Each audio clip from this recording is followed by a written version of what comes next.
Guys, গরম একটু বেশি পড়ার কারণে কুকুর চলে আসে ছাদে দোলনা বানিয়ে ঘুমানোর জন্য। কুকুরের দোলনা বানানোর জন্য দুটি গাছ প্রয়োজন ছিল, আর এদিকে একটি গাছ থাকার কারণে কুকুর দোলনা বানাতে পারে না, তাই জঙ্গলে চলে যায় গাছ আনার জন্য। বলদ কুকুর যে গাছটি বাছাই করে বাসায় নিয়ে যাচ্ছিল ওই গাছে একটি বাঘ থাকতো।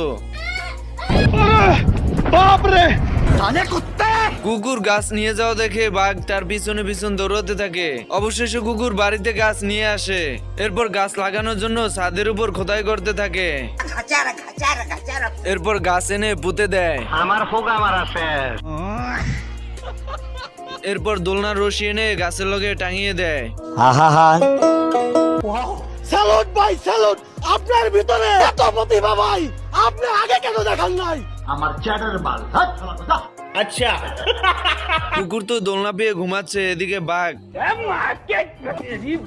দোলনার রশি খুলে অন্য ছাদের দিকে ছুঁড়ে মারে। হঠাৎ দোলনার বাকি অংশ রশিটুকু এসে বাঘের লেজের সঙ্গে এসে আটকে যায়।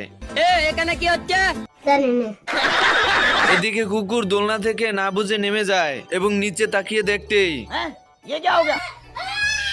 আর আমাকে কত সহ্য করতে হবে বলো তো? ইমোশনে হিট মারিস না। বাঘ লেজের সঙ্গে দড়িগুটো খুলে দিতে আমতলিতে 12 বছরের টিকটিকিকে ধর্ষণের দায় এই পাড়া ছাগলের যাবজ্জীব।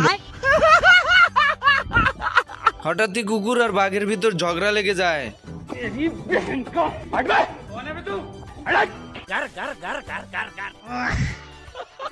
কুকুর আর বাঘের ভিতর গাছ নিয়ে দ্বন্দ্ব দেখে বাঘ কুকুরের দোলনা দিয়ে বাঘ গাছ নিয়ে জঙ্গলে চলে যায়। অত সস্তা না, কোন শালা জীবনে আমাকে বিয়ে দিতে পারবি না। আমার চ্যাটার বাল। না বেটা, হইলো বেটা।